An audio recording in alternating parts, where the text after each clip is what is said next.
Hey, good evening, Galleon. This is Mayor Tom O'Leary.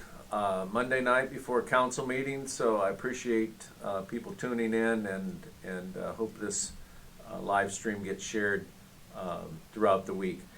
Tonight, I actually have 4 items that I want to talk about that none of them relate to any state legislation, local legislation tomorrow, and so I want to jump right into them. This is sort of a first part might be a response to, in fact, maybe most of the topics, Matt, are a response to some of the questions asked on Facebook and comments made. And the first one, I believe the comments were made in kind of jestful way, but I did want to respond in a serious and non-scolding way. The striping that you're seeing out on Harding Way at this point is temporary striping, and later in the season they'll be back and do a more permanent striping. So there's some comments about the weaviness of certain lines, and I expect all that will be straightened up.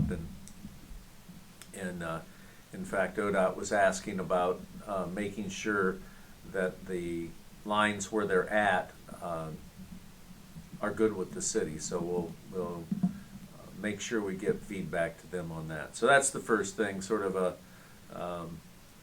something not to get too serious about. I think everyone noticed when those lines were a little bit wavy. Next item is the announcement last Thursday, and if you're on top of things that state government's been involved in or announcements made by the DeWine administration, this won't be news, but for many people who may have missed this on Thursday, there's the release of a broad outline of a grant program that the DeWine administration is proposing. Right up front, I want to mention that it has to have controlling board approval. As bad as I am about getting off subject, I'll resist that temptation here, but saying this is the intention of the DeWine administration. And candidly, I'd be surprised if it doesn't receive approval by the controlling board. So it's taking about $125 million, as I understand it, of COVID dollars that the state has, and dividing it among the 88 counties. Each county will get $500,000 allocated to them for the purpose of awarding $10,000 business grants. There is a broad outline, and I think this will move pretty quickly, so I don't think there will be a lot of rules, but we here in the mayor's office, we're tracking that, making sure that this information gets out through the live stream and then through this week. As I've talked to the last month or two, actually all summer, and talking about CARES Act money, the need to get this money allocated so that the programs or the funding sources could be established and aid could be delivered. Well, here we go again. There is quite a bit of a hurry to spend this money. So what you'll see, business owners, is an application on that will come out yet this week. The form has not been released. Not at this time. Okay, so what we'll do here after tonight is put a link to the Development Services Administration, DSA, the state agency that's been designated to administer this, and then we'll work through our own Facebook site and maybe even a live stream as follow-up this week. But the important thing to note is it's $10,000. It's for businesses up to 25 people. One of the things that will probably at this point not be as difficult as it might have been a few months ago because of the PPP and other business incentives from the feds, but you'll be required to produce this sort of same battery of information for this program to warrant that grant application. It's first come, first served, so I think as the week goes on, we'll know when the window opens up, if you will, at DSA, so that on a county-by-county basis, we can make sure businesses operating in the Galleon, within the Galleon area, will be ready to take advantage of that. that $500,000 allocation is countywide. So it will, I'm sure, be competitive. You know, you take 500,000 divided by 10,000, you're going to get 50 winners, and we'll see what happens from there. So I'd expect the best course of action are for businesses to link up through this DSA site we'll provide for you, see if you qualify, and then get ready to submit early on Monday. That's the opening of the application period. Just a tidbit of incidental information: if all the money isn't utilized in 21 days on a per county basis, then there'll be a reallocation or reopening of the funds. So it's hard for me to imagine that there aren't 50 Crawford County businesses that won't take advantage of this. Any questions, call Matt at our office, and with that we'll kind of move on or be ready for some questions. I think it's good news, and sometimes I'm a little grumpy about the pace at which some of the response has been for local government, some of the response has been to local business by state government. And on this one, I've got to give them a thumbs up. They're moving quickly to provide these funds, and I think everyone who has a business in their family or knows somebody who has a business understands full well that things aren't back to where they were before this COVID-related economic disaster, or whatever term you want to attach to it. Okay, so that's number 2 on the subject of the top 4 tonight. The next one is a CARES Act update, the local funding, which is in and around $600,000. And we actually have reduced to an application. We're kind of proofing it out.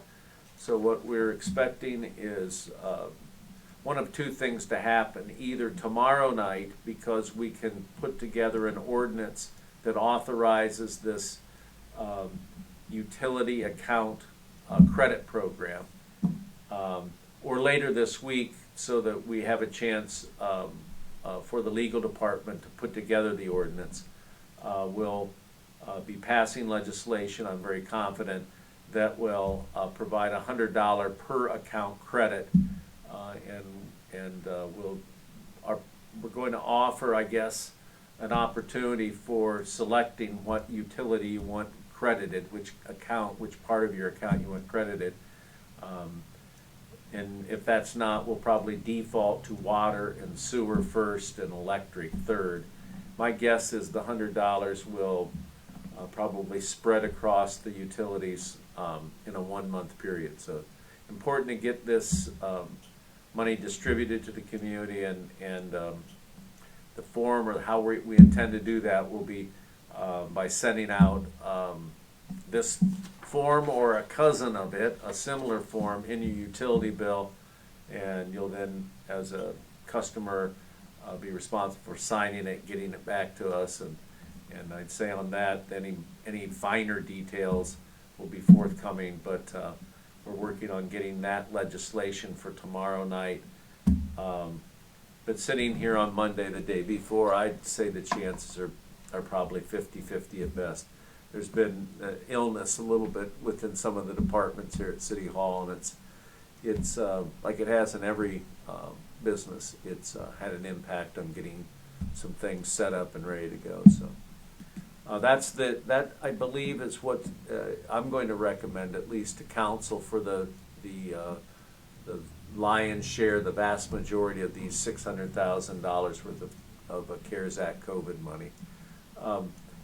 We've done some arithmetic. We are going to net out accounts that are outside the city, and there are some accounts that where a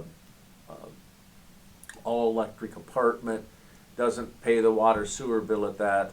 In that situation, we'll make sure that those credits are applied to the account holder, the resident, if you will, to their utility bill.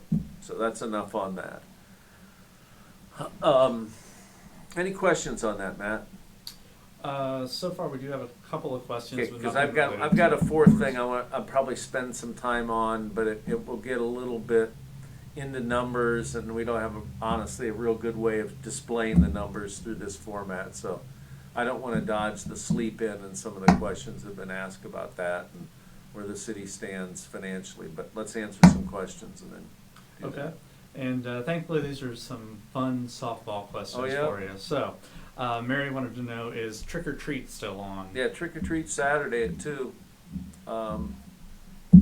So there, I'm sure it'll conflict with. What I want to say about that is take it really seriously, both from the parent-kid point of view and from the distributor of candy. One of the things that that we've been advised is to do as little of setting out kind of the buffet bowl of candy and letting people go for it.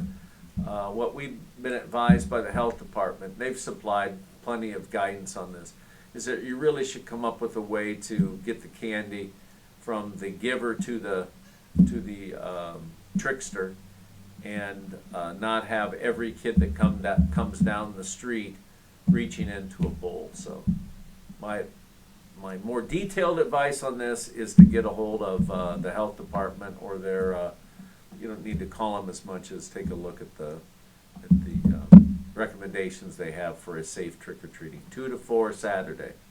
Anything else after Mary? Yes. Cindy wanted to know, will there be a Christmas tree this year and parade? Yes, and I'm not sure. I think, yeah, we'll have a tree. I'm not sure what kind of scale-back activities are going to be planned. There's a committee, Come Home to Galleon committee, who have had executed Christmas parade. What a fancy word. They've really set up and had a real nice early Christmas celebration. I'm not sure how much that is going to scale back. One organization that I'm involved in, and Matt is as well, is the Depot, the Railroad Depot Inc. And we've had a lot of fun and a lot of success with the Santa breakfast. And I think we've stood on our head and looked at it sideways in every way we can to come up with some worthwhile substitute. But, you know, like a drive-by Santa and stuff. If you've been there, you know, it's pretty cool because you can get a breakfast, a crafter activity, and then the local Santa, the one and only Santa, I'm sorry, not locals, the one and only Santa then has pictures taken with kids on his lap. And so anyways, that's probably off for sure. But so we're working on something within that organization. What the other groups are going to do, I don't know. I'm not going to be a killjoy. I hope we have something, even if it's pretty significantly scaled back. So Matt's shaking his head. Yeah, I think that's probably what we're looking at. So, all right, what else we have there, sir? Dawn wanted to know if there's any update on a grocery store. No, not really. I mean, other than a week ago, back up a little bit. Maybe I didn't mention this last week. A week or so ago, I was contacted through email by the folks that rent out the Galleon West, and they were encouraging, or it felt like they had a prospect line that they were working with. And once again, it's kind of funny. I'd like a grocery store to provide some variety in groceries, but one of the big linchpins of the deal seems to be whether or not the liquor store permits been offered up, and if that is still part of the what would be the business plan. So anyways, that's new. We'll certainly work with whomever parent management puts in that's credible and experienced operator, but nothing new beyond that, Don. And those are all the questions we have at this time. Okay, take a deep breath, and I'll try to organize what's a little bit of a complicated subject, but was brought up end of last week. It's one of the things that I believe I'm going to take a little bit of a sidetrack. Every week we're trying to use this format to provide information about the city, what's going right, what's going not so right, what's going wrong. And so it's a little bit evolving. So late last week in Facebook posting, there was a series of questions asked about the sleep-in, whether or not the city's interest was covered and in what way. And as often is the case on Facebook, there was a run-on of comments. And you know, sometimes you're tempted to comment on the third or fourth subject that spins off that particular thread. So I'm going to resist that temptation and talk a little bit about some fundamental questions that were asked about the city's interest, how it was protected, and what's likely to happen going forward. So anyway, there was a series of questions asked, and I think was all premised around the assumed short sale of the sleep-in and whether or not the city's interests were protected. And I think the best answer to that is yes, the city's interests were protected.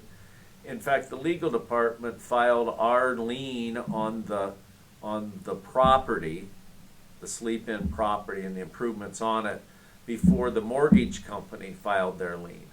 So that, you know, that's a good thing. It was kind of just a matter of how those documents were filed. But it turns out to be a good thing because we not only have a secured interest, and this is not trying to get fancy banker talk, but we have a secured first mortgage interest. So whatever the facility sells for, we will get our money up front, and we'll have discretion about whether or not we would negotiate with the future owner for something less than what the current owner has. Now it's a card that could be, you know, we'd like to see it used positively and not as a club, but I think the basic answer to the first question was, is our interest protected in the case of a short sale? Short answer is yes. The next, I think, issue that comes up with the sleep-in is how much are they behind and how much have they paid. And so we've taken a little bit of, you know, spent a little bit of time looking at that. The most simplified version of that is they owe $107,000 to the city for a service fee.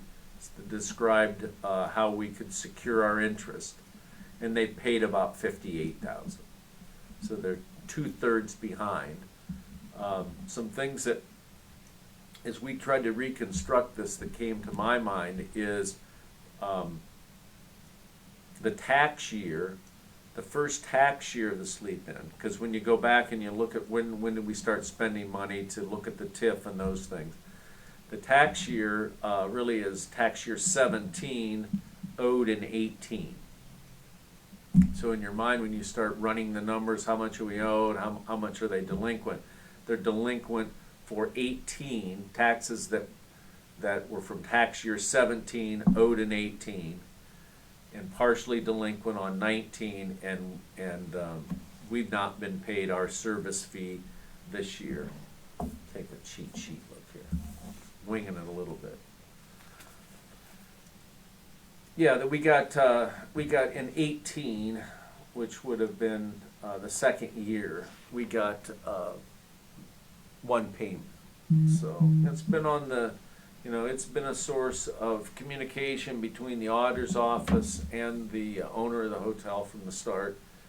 And, you know, I think that's one of the reasons we moved when we did to enter into the legal proceedings that are likely to go on over in Bucyrus. Really, in a certain sense, our interests to get paid are divergent from the mortgage holder. The mortgage holder wants us to get as small a percent as possible, and conversely, we want to get paid as much of what we're owed for those utility payments, for those utility investments or infrastructure contracts. And they want to see us get squeezed and end up with less on the dollar or the same amount on the dollar that the mortgage holder is going to have. So I know there'd be some questions. I wanted to comment on two more things. In the post, there was kind of an aha on, gee, there's a TIF fund, but there's no transactions in it, and that's where it gets a little complicated. But I'll try to make it as simple as possible. In 2016, the city contracted with Squire, Patton, and Boggs. They're a law firm that really was, the city was put in touch in their working relationship while we're under fiscal emergency. They know a lot about the city's financial condition, and they generally serve as our bond counsel or prepare any lendings we had. They have specialized counsel in the area of tax increment financing, so we brought them in. And we actually spent, there's no secret to it, we spent around $13,000 on getting their recommendations, setting up the TIF, so that in an event like we're experiencing now, a COVID-related foreclosure bankruptcy situation, although it's great to see them back open, that we would secure our interests. So in 2016, as the hotel was being constructed, as among some people, the excitement of getting something like that going, we were making sure that our interests were protected.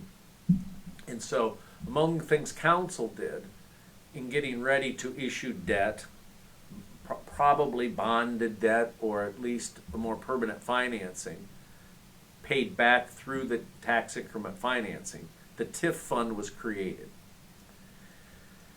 Oh gosh, it's hard to remember exactly when. We probably should have done more homework, but sometime in 16, early 17, as we got ready to issue that debt, it became clear to the city, again through due diligence, that the county's bond limit had been reached, and that we really weren't in a position as a community in Crawford County to borrow any more money through any kind of bond issue.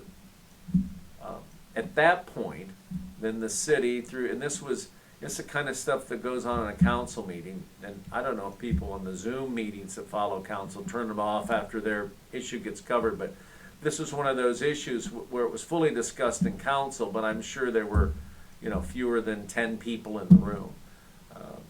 Now I am going to go astray here on this. That's one of the reasons I'd like to see us be able to live stream our council meetings. Once we get to that point, we're having meetings.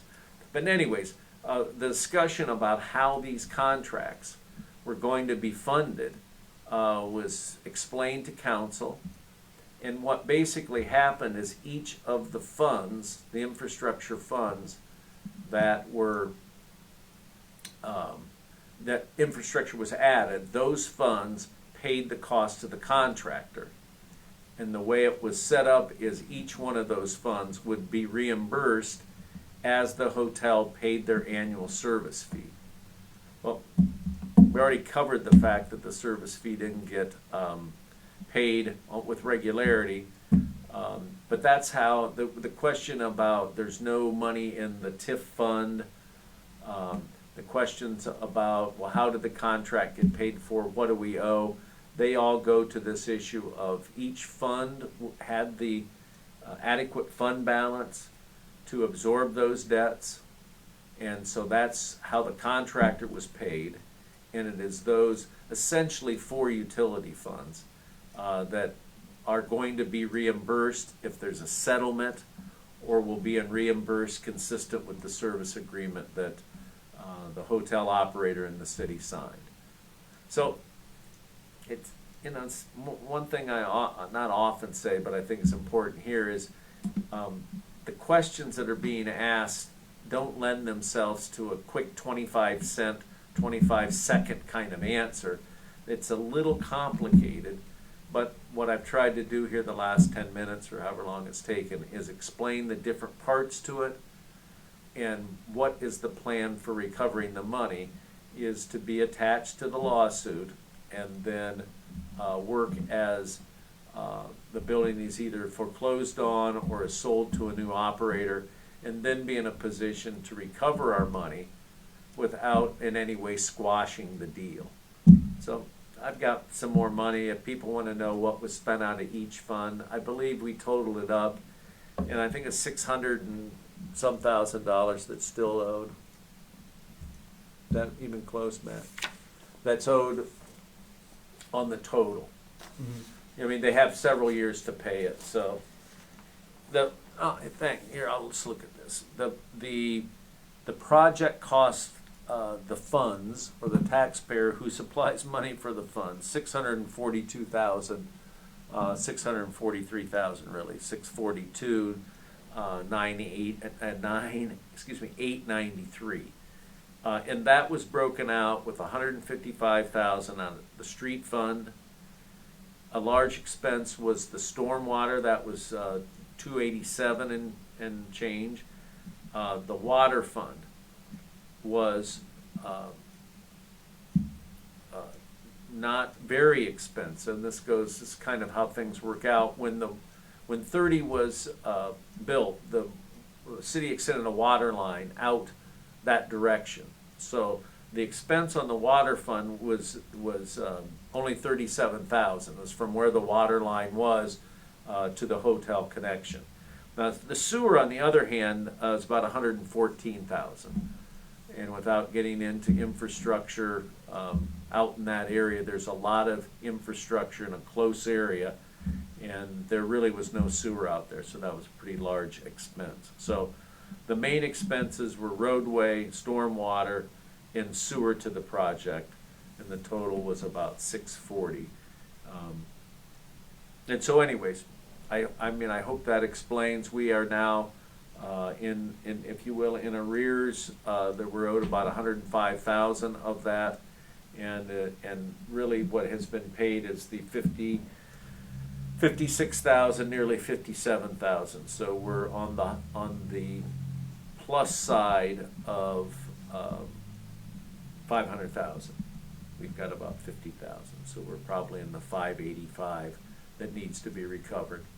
And you know, our preferred way is to have the service agreement honored by the new owner, or by the existing owner who has recovered his financial position, and you know, and get this debt paid the way it was always envisioned. You know, we are a little bit behind in that, but I'm not going to get. I don't want to hit the panic button, and it is. I think the fundamental question before I leave this and go to questions is, were the interests of the city protected? And I think they were pretty well. I think the law department in the city did an excellent job of getting legal counsel in to set up this TIF. We reacted to the fact that we weren't able to issue the TIF debt like we'd envisioned. We got the contractor paid, we got the utilities in. And I think at some point in the relatively near future, we'll get an operator in there that will begin to pay on the service agreement, which is the way that those funds will be reimbursed. So, all right, that either stirred it up or made it clear as mud, but hopefully that gives people who are genuinely trying to understand, trying not to jump to the conclusion. I think there were some comments that were made about, you know, it'll be, how will this get paid back? It'll get paid back by raising rates. I mean, I think I know the person who made that comment. He's got a sharp wit about him, so I'll take that as motivation and not get too flipped out about it. All right. Cindy had a couple questions. Yeah. Just for clarification. She asked, is the hotel still open, and is it still for sale? Yes and yes. Yes and yes. I think the dirty little thing, well, right as soon as it was open, it was for sale. Well, a lot of hotels are, but yeah, it's, and there's legal action that's ongoing, and try to keep you apprised of it without getting, you know, like this is court TV. But one of the things I tried to make clear, Cindy, and maybe hopefully I did a good job, is how we secured the city's interest back in 2016, by getting, you know, qualified lawyers to set up the TIF and to protect our interest with this service agreement that we know is, has a favored position in the court in terms of liens on the property. Okay. Thanks, Mayor. The last two questions I have tonight are different topics. Okay. Cindy asked, will the community ever get what Geyers owed for their utility bills? Short answer is it's unlikely. We have, this is the litigation night. We should have had our law director who was on the mend, should have had him come in here and put him through his paces. Now, we filed action on that against the operator who actually owes us the money. We don't really have any rights unless that company reopened the grocery store to go after that money. The best I can say about it is for about 6 months. And we all lose track of time, no matter how young or old we are. But for at least 6 months, most people in town, not that we had any inside information, but were aware that the grocery store was trying to be sold, and a judgment was made in the last few months of their operation that there's no doubt that a restaurant that is an ongoing business has a better chance to be purchased. And so we made a decision to go ahead and keep the electric on, although our hope of getting paid had grown slimmer and slimmer. So what we did after it was closed, after they ran the liquor store for a while and then it was closed, is that we filed action against the previous operator. So, our day will come. I know it moves along in the court system, and all of those things don't make for anything but hard feelings, but we're really not in a position to to go easy on the previous operator. So that's what I got on that, Cindy. I think it's a tough answer, but your guess is as good as mine when it comes to being able to get money from the previous corporation. Okay, thanks, Mayor. Yeah. Last question I had for tonight was from Travis. He asked, is it too late to add a street to the paving schedule? Richardson is getting bad. Richardson's a mess, and yeah, that is, and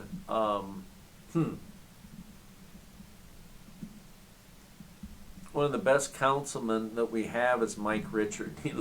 He lives out there, and one of the funny things about, I think, people's perception about politicians and politics, the worst thing you ever want is to have your neighbor be on council or your neighbor be the mayor, because contrary to popular myth, those officials eat last at the table, so to speak.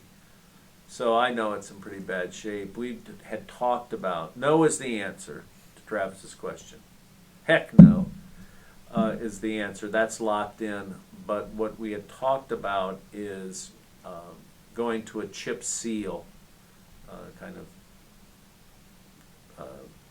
tar and chip, going back to the old parlance. I think people resist that because of it seems like a step back when you go from pavement, as bad as it is, but if you have a good surface and it's a little gravelly, a little rough, I think people sometimes think that is a step backwards. Talked about this a couple months ago. Every time I walk past this individual's house, I think about this. I was talking about preventative maintenance. And this person who lives near where I did sent in, what they had done on her street, but that's preventative maintenance. I got a kick out of that. So. Really, the preventative maintenance would be to look at some of those low-volume streets, dead-end streets like Richardson, and give them a decent surface to drive on, but not blacktop it, paint it black, but to chip and seal. It's a lot less expensive, but on the index of customer satisfaction, probably gets a -2. I'm not sure people are ready to take that step backward. In fact, we talked, I'm really rambling now, I'm waiting for another question maybe to come in. because I thought there'd be some response to that sleep-in stuff. But anyways, when we had looked at Edward Street, god awful out there the last few years. And it has higher average daily traffic. There's a lot of people live out there, and there's certainly people who go to and from work there. But we looked at chip sealing that and backed away. And this year we'll see how long it lasts. About 5 years from now, you'll see whether or not we made a bad judgment on Edwards or a good judgment.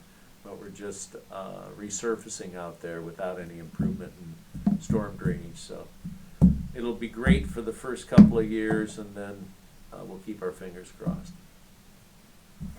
So anyway, anything else?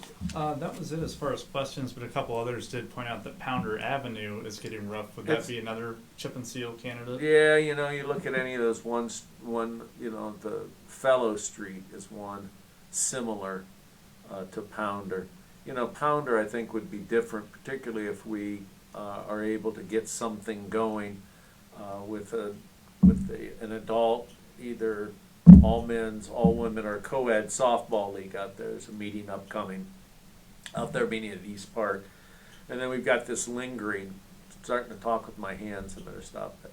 There's sort of a lingering, a sense, for me at least, of dissatisfaction about not being able to match some of the requests that came in to use East Park baseball field. So I would think next year, Pounder from Harding Way right up to the Splash Park parking lot, and resurface that whole doggone parking lot is probably first on the list. See how quickly that goes.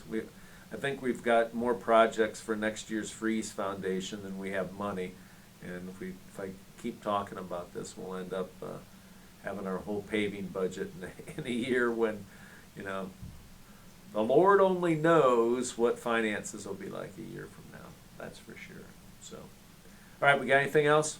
Nope, that's all for tonight. All right, jokesters, the striping is temporary, so you're going to have to find something else to pick on me about, or pick on Kokosian or ODOT.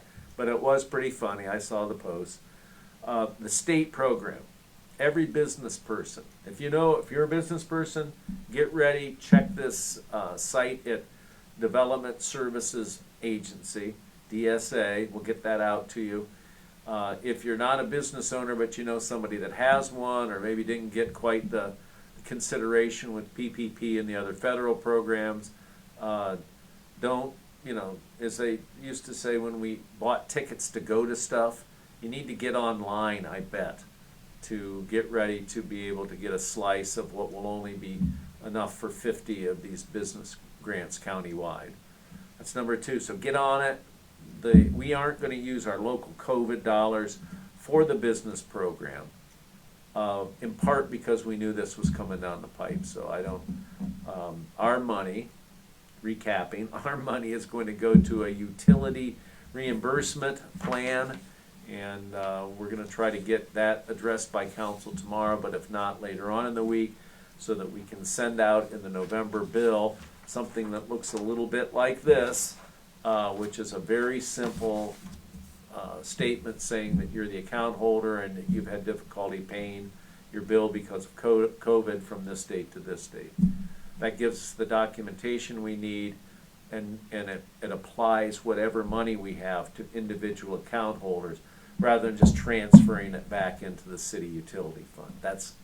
That we know is disallowed. This, we think, having put it together with a little bit of feedback and input from the state auditors, knock on wood or whatever you do superstitiously, we think this will work, and we're excited about getting that done.